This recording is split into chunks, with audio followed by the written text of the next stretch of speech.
आपने कहा कि ड्यूटी ही मेरी ब्यूटी है। जी, क्या? देखिए, संघर्ष करती हुई औरतें सबको अच्छी लगती हैं। ब्यूटी तो ब्यूटी है। माफी इसलिए कि आपका हम वो कीमती टाइम बर्बाद कर रहे हैं जो आप एक घर को दे सकते थे।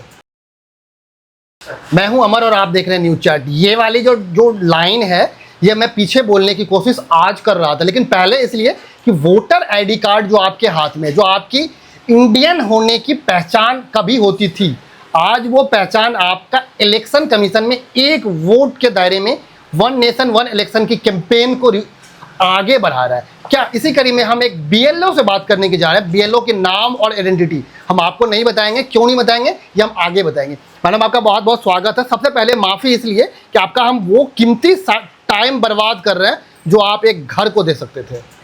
तो बीएलओ का काम ग्राउंड लेवल पे कितना होता है? सर, हमारा बीएलओ का काम ग्राउंड लेवल का ही होता है, क्योंकि हम ग्राउंड लेवल पे हाउस टू हाउस विजिट करते हैं। अवेयरनेस भी हमारे द्वारा ही घर टू घर पहुंचाई जाती है, और जो भी वोटर आईडी का जितना भी बीएलओस का काम होता है वो लगभग हमारे ही थ्रू, और भी हमारे बहुत सारे बीएलओस हैं, उनके थ्रू होता है। जब आप किसी घर को विजिट करते हैं तो कैसे नॉक करते हैं और पहला लाइन क्या होता है?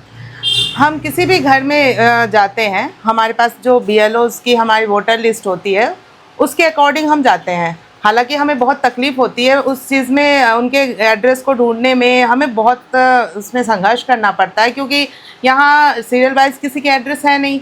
एक घर यहाँ होते हैं तो दूसरा एड्रेस, सेम वही एड्रेस दूसरी गली में भी है, तो इस तरह से हमें बहुत दिक्कत भी होती है।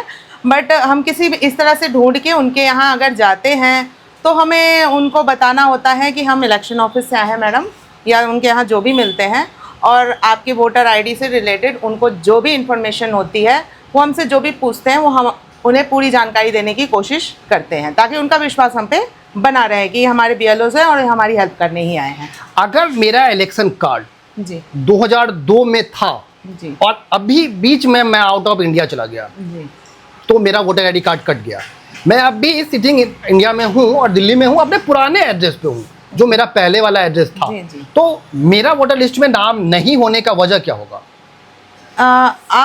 अगर आप उस 2002 में यहाँ थे और उसके बाद आप बीच में कहीं और चले गए और फिर अब आप उसी एड्रेस पे आए हैं, तो इस बीच अगर हमने आपके यहाँ विज़िट की होगी या इलेक्शन ऑफिस की तरफ से, मेरी जगह कोई और भी बीएलओ हो सकती है उस समय अपॉइंटमेंट, तो उन्होंने विज़िट की होगी, तो आपके घर वालों ने या आपके आस पड़ोस वालों ने, किसी ने भी अगर उन्हें ये इन्फॉर्मेशन दी होगी कि यहाँ से परमानेंट शिफ्ट हो चुके हैं, या आपने ऑनलाइन वो फॉर्म भरा हो, 7 नंबर एक फॉर्म भरा जाता है जिसमें हम कहते हैं हम परमानेंट शिफ्ट हो चुके हैं, तो अगर इस तरह की इन्फॉर्मेशन दी होगी किसी ने तो आपका नाम वोटर लिस्ट से काट दिया जाएगा।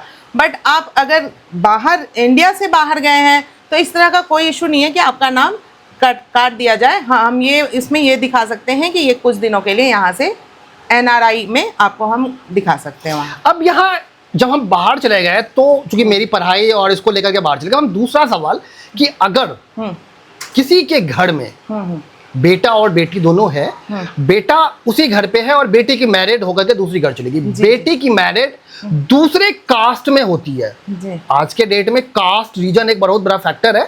उस कंडीशन में वो लड़की अपना नाम चेंज कर चुकी है, अब उसके मदर और फादर का नाम के अकॉर्डिंग उसका नाम नहीं है, फिर हम कैसे वेरीफाई करेंगे कि वो और ये दोनों एक ही है? देखिए सर, ऐसा कुछ नहीं है। इस फॉर्म से, एसआईआर के काम से कास्ट का कोई लेना देना नहीं है। इसमें हमें सिर्फ यही प्रूफ करना है कि हम 2002 में हमारे घर से, या मेरे पेरेंट्स या मेरे दादा दादी, चाचा चाची, कोई भी हो, उन्होंने 2002 में हमारे यहाँ से वोट दिया है, और इसका कास्ट का कोई रिलेशन नहीं है कि कास्ट कौन सा है। बस हमें उस बच्चे, जो लड़की है जो किसी भी कास्ट में गई, उसकी अब शादी हो चुकी है और उसे 2002 की डिटेल अगर भरनी है तो वो अपने पेरेंट्स की डिटेल भर सकती है, उसको रिजेक्ट में नहीं डाला जाएगा। हम कैसे वेरीफाई करेंगे कि उस जो फिल किया, जो फॉर्म भरा है वो जेन्यून है और वो उसी का नाम और आइडेंटिटी है? फेक भी हो सकता है, मेरा सरनेम यादव हो गया और मैंने किसी तिवारी का लिख दिया। जी जी तो ये दोनों तो दो सरनेम है, मैं कैसे वेरीफाई करूंगा कि क्या आप कैसे करेंगे कि ये दोनों एक ही उन्हीं की बेटी है? नहीं नहीं, ये आपकी बात सही है। देखिए ऐसे तो हम अगर इस तरह से फॉर्म भरते हैं 2002 का जो डिटेल हम दे रहे हैं, जैसे 40 प्लस, इसमें 3 कॉलम है हमारे SIR फॉर्म में। एक है जो 41 प्लस वालों का है, जो खुद अपनी डिटेल भरेंगे 2002 में उन्होंने कहाँ वोट दिया था। एक कॉलम है जिसमें 41 से कम वाले जो हैं बच्चे, जिनके 2002 में कहीं वोट नहीं थे बट उनके पेरेंट्स के वोट थे, तो वो पेरेंट्स के अकॉर्डिंग डिटेल्स भरेंगे। वो अलग अलग कॉलम है आपके जी पास? जी हाँ। जी, मेरे पास अलग अलग कॉलम है इस फॉर्म में SIR के। और थर्ड कॉलम है जिसमें वो चाहे वो बच्चा हो, चाहे वो 41 प्लस से हो या 41 से कम हो, वो अपनी सारी डिटेल्स डालेंगे, date of birth, Aadhaar number, जो भी इस कॉलम में पूछा गया है। अब इसमें ये है कि आप ये पूछ रहे हैं कि 2002 का किसी बच्चे ने जिसकी शादी हुई है 2002 में, उनकी वोटिंग नहीं थी, उनके पेरेंट्स की वोटिंग थी, तो देखिए अगर उन्होंने अपने पेरेंट्स से मांगा डिटेल कि हमें 2000 की 2 आप डिटेल दे दीजिए, अगर पेरेंट्स ने दिया तो बढ़िया है, अगर पेरेंट्स ने दे दिया तो वो जाहिर सी बात है एक्यूरेट देंगे, उसमें कोई गलती नहीं होगी। अगर वो नहीं दे रहे हैं तो उस बच्चे को पेरेंट्स का नाम और वो किस स्टेट में थे, जिस उसका वो, और पेरेंट्स की डिटेल, एक ऐप है ECINET, उसमें जाएंगे और उसमें लास्ट SIR कब था वो उस कॉलम में जाएंगे, ऑप्शन में उस पे वो सारी डिटेल डालेंगे, वहाँ का स्टेट, डिस्ट्रिक्ट, पेरेंट्स का नाम, अपने पेरेंट्स का नाम, मतलब उनके माता पिता का नाम, या माँ है तो उनके हस्बैंड का नाम, वो अगर उस समय 2002 के लिस्ट में उनका नाम होगा तो एक्यूरेट वो पूरा सही आएगा, हम वो भर सकते हैं इसमें। मतलब सरनेम पे कोई पंगा नहीं है? कोई ऐसा कोई पंगा नहीं है, बस हम 2002 की लिस्ट में ये जानना चाहते हैं कि बच्चे के माता पिता यहाँ इंडिया में उन्होंने वोट दिया था, रहते थे। शादी करने के बाद मैरिज सर्टिफिकेट की कितनी वैल्यू है SIR के लिए? सर इसकी तो अभी हमें इतनी जानकारी नहीं दी गई है मैरिज सर्टिफिकेट की, बट हमें यही सिर्फ 2002 से रिलेटेड वोटर्स ID की डिटेल्स और अभी प्रेजेंट की डिटेल, इतना ही बताया गया है। उसके बाद ये मैरिज सर्टिफिकेट के लिए हमें कोई नॉलेज नहीं। अब नया सवाल आता है कि अगर आपका नॉक किया हुआ घर बंद है जी, वो स्कूल कॉलेज के कंडीशन से बाहर है जी, और और वो बच्चा चाहता है कि मेरा SIR हो, जी जी जी जी, फिर कैसे आप उसको वेरीफाई करते हैं? वो ऑफलाइन नहीं मिल रहा है। जी, इसका ऑनलाइन भी ऑप्शन है। हाँ। बच्चा कहीं से भी बैठ के ऑनलाइन कर सकता है SIR। वो हमारे ऐप में आ जाता है ऑलरेडी कि इनका SIR कंप्लीट है, फॉर्म लेने की कोई ज़रूरत नहीं है और डिटेल्स सारी हमें हमारे ऐप में मिल जाएगी। कितने तरफ की कंडीशन के फॉर्म है हमारे पास? हमारे पास ऑनलाइन ऑफलाइन दोनों है। ऑनलाइन ऑफलाइन में कितने तरीके के फॉर्म है? ऑनलाइन में ऑफलाइन में भी एक ही तरह के हैं, यही SIR ओनली एक, जो हमें 2 फॉर्म दिए जा रहे हैं, एक फॉर्म के 2 कॉपी है हमारे पास, एक जो हम आपको दे रहे हैं कि आप डिटेल्स पूरी भरिए, और दूसरी हम अपने पास रख रहे हैं। अगर ये उस कंडीशन के लिए है कि अगर आपने एक फॉर्म गलत कर दिया या आपको पूरी जानकारी नहीं मिली तो हम दूसरे फॉर्म में आपकी हेल्प करेंगे, रिसीविंग में भी हेल्प करेंगे। अगर हमने नहीं भरा, जी, मेरा नाम था, मेरा नाम कट गया, मैंने फॉर्म नहीं भरा, मैं SIR में से बाहर हो गया, फिर क्या होगा मेरा? देखिए SIR जो है इलेक्शन ऑफिस का जो काम है, ये ऑल ओवर इंडिया का काम है। ये अब दिल्ली में 30 तारीख से स्टार्ट किया गया है। अगर इससे पहले अगर कोई भी बंदा जो 18 प्लस का है वोटर, अगर वो उसने कहीं और SIR करवाया होगा तो फिर कोई दिक्कत नहीं है। अगर उन्होंने कहीं और, जैसे और जगह हुए हैं यूपी बिहार इस तरह से, अगर वहाँ उनका SIR हो गया है तो कोई प्रॉब्लम नहीं है, वो हमारे लिस्ट में वो हमें बता देंगे, ऑलरेडी हम वहाँ बता देंगे इन्होंने यहाँ का SIR ऑलरेडी करवा लिया है। अगर उनका SIR और कहीं नहीं हुआ और वो दिल्ली में रह रहे हैं तो ये दिल्ली में उन्हें करवाना ज़रूरी है, नहीं तो उनका उधर वहाँ यहाँ के स्टेट से भी नाम चला जाएगा वहाँ से, क्योंकि ये तो आपकी वोटिंग राइट चली जाएगी। जी जी, आप अगर वोटिंग राइट नहीं जाती है जी, मतलब मेरी वोटिंग राइट चली गई और मैं चाहता हूँ कि मेरी वोटिंग राइट नहीं जाए, तो मैं नया एक एड्रेस शिफ्ट करूंगा, वहाँ फिर से फॉर्म 6 भर के नया रेशन कार्ड बना लूंगा। हाँ ऐसा हो सकता है, बट अभी जो आपके पुराने आइडेंटिटी प्रूफ है वो आपका चला जाएगा। मतलब ऐसा नहीं है कि नया बनाने में कोई पाबंदी है, नए बनने पे कोई ब्लॉक हो रहा है, ऐसा कुछ भी नहीं है?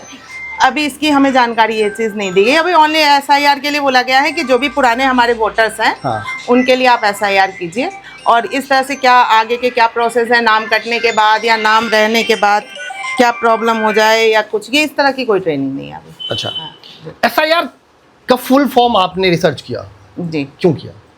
एसआईआर का फुल फॉर्म इसलिए सर रिसर्च किया कि अगर हम एसआईआर, हम फील्ड में जा रहे हैं और बहुत लोग ऐसे हैं जो क्वेश्चंस करते हैं, बहुत लोग ऐसे हैं कि उन पे हमें विश्वास, वो हम पे विश्वास करते हैं कि मैडम आई हैं फील्ड में, हम उनके साथ यहाँ 15 सालों से है, तो उनको विश्वास है कि मैडम आई, मैडम ने जो बोल दिया है वो सही है, वो हमारी बात बस एक बार बोले हमने ये काम करना है आपको तो कर दे। बट कुछ लोग ऐसे होते हैं कि एक क्वेश्चन को रिपीट एंड रिपीट, उनके कई क्वेश्चंस होते हैं, उनके अंदर इतनी उत्सुकता होती है कि इसका क्या होगा, इसका क्या होगा, तो इसलिए हम जो काम कर रहे हैं पहले उस पर हमें टास्क करना ज़रूरी है, ताकि हम लोगों को अगर बोल रहे हैं तो अगर समझा रहे हैं अच्छे से समझाएं पूरी तरह। एसआईआर वाले फंडे में और जो आंगनवाड़ी के लोग, आप लोग आंगनवाड़ी के थ्रू टीचर हैं, वहाँ पे आप काम कर रहे हैं, तो आपका एक सराउंडिंग मोहल्ला है, उतनी ही एसआईआर में भी काम करना है या उससे बाहर भी जाके काम करना है? नहीं, हमारा जो सर्वे है, हमारा जो एक पर्टिकुलर एक जनसंख्या दी गई है, एक ब्लॉक्स दिए गए हैं,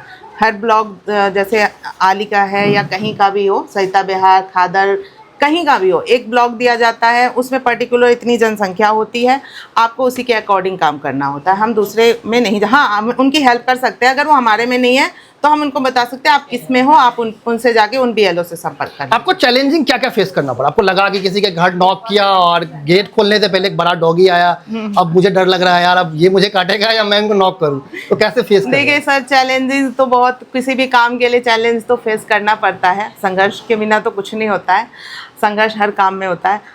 30 तारीख से एसआईआर जो है हमारा स्टार्ट हुआ है, कुछ मतलब हमें हर घर जाना, घर कितने लोग बार बार लॉक करो तो भी नहीं खोलते हैं, कितने लोग बार बार क्या कहते हैं उनकी बैल बजाओ, ऊपर से क्या है, क्यों आए हो, ये पूछते हैं, और कितने लोग ये भी होते हैं कि नहीं ये हमारा तो ऐसा कुछ काम ही नहीं है, हमें तो किसी ने मैसेज ही नहीं दिया, आप कैसे आ गए हो।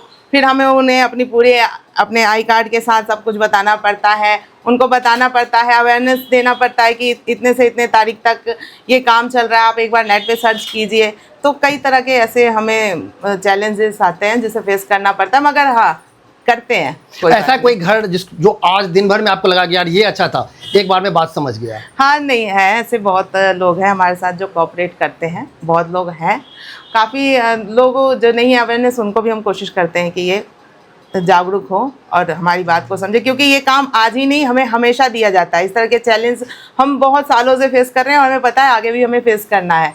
तो हमें जब तक हम लोगों का विश्वास नहीं जीतेंगे तब तक हम फील्ड में काम नहीं कर सकते। आपने कहा कि ड्यूटी ही मेरी ब्यूटी है, जी, क्या इसमें चमकने वाली है और इसमें क्या सुंदरता है जो आप लोगों को 1 मिनट में बता देंगे? बिल्कुल, मैं ये कह रही हूँ कि देखिए, संघर्ष करती हुई औरतें सबको अच्छी लगती हैं, ब्यूटी तो ब्यूटी है, कोई भी कहता है अरे वो तो बड़ी सुंदर दिख रही है, पर हम जो है अपनी फील्ड में जो संघर्ष कर रहे हैं, ये संघर्ष जो है वो हमारा ऊपर हमारे डिपार्टमेंट में दिखता है, और जब वहाँ से हमें प्रोत्साहन मिलता है कि आपका काम वेल डन हुआ है, हमें थंब दिया जाता है या हमें जो भी है, जब हमारी ऊपर जाके ये रिपोर्ट जाती है तो जो वहाँ से हमें शाबाशियाँ दी जाती है, उससे हमें ये लगता है कि हाँ हमने कुछ किया है और आगे और करने की हिम्मत मिलती है, और यही हमारी ब्यूटी है जो हमें अंदर से निखारती है। ऐसा कोई सवाल जो आपको लगता हो कि एसआईआर से बच गया हो और जानकारी देनी है लोगों को?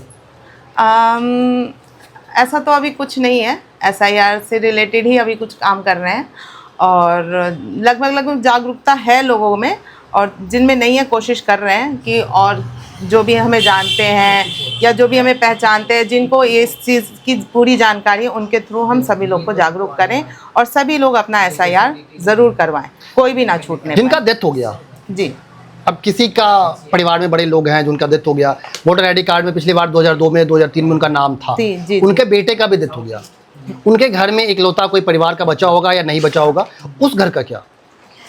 देखिए, विज़िट तो हम करेंगे, उनके घर हम 3 बार विज़िट करेंगे, अगर कोई भी नहीं है, उनके घर में लॉक भी लगा है तो भी हम उनके घर 3 बार विज़िट करेंगे। 3 बार विज़िट में बार उनको नोटिस देंगे कि इनके यहाँ से मतलब कोई भी वोटर, जो भी वोटर्स हैं उनकी कोई जानकारी नहीं मिल रही है, और 3 बार विज़िट करने के बाद हम ये कह सकते हैं कि हम बार गए हैं उनके घर में, हमें कोई नहीं मिला है और इसकी हमें कोई जानकारी नहीं है। हम अपने फॉर्म पे अपलोड करेंगे भर के। आप अपने फोन से, पर्सनल वाले मोबाइल से जी, जी। आप इन लोगों को फोन भी करते हैं जी कि आप, तो फिर उस फोन पे दोबारा कोई मैसेज, कोई ऐसी भावनात्मक रील, कोई ऐसी शॉर्ट्स जो आपको प्रभावित करता हो या आपको गलत रास्ते पे ले जाने के लिए उत्साहित करता है? नहीं, ऐसा नहीं है, ऐसा कुछ नहीं है। जिनसे भी हम संपर्क करते हैं वो सपोर्टेड है, सपोर्ट करते हैं। और अगर मान लिया ठीक है कोई बात नहीं, एरिया में निकल रहे, फील्ड में निकल रहे तो कुछ अच्छे और कुछ बुरे लोग मिलते हैं। अगर उन्हें हमें प्रॉब्लम फेस करना पड़े तो इतनी छोटी छोटी प्रॉब्लम से हम रुकने वाले नहीं हैं। हम अपना काम करते रहेंगे और आगे बढ़ते रहेंगे। ठीक है, धन्यवाद। फिर हम आगे ऐसे लोगों से फिर आपकी बात कराएंगे, तब तक के लिए धन्यवाद।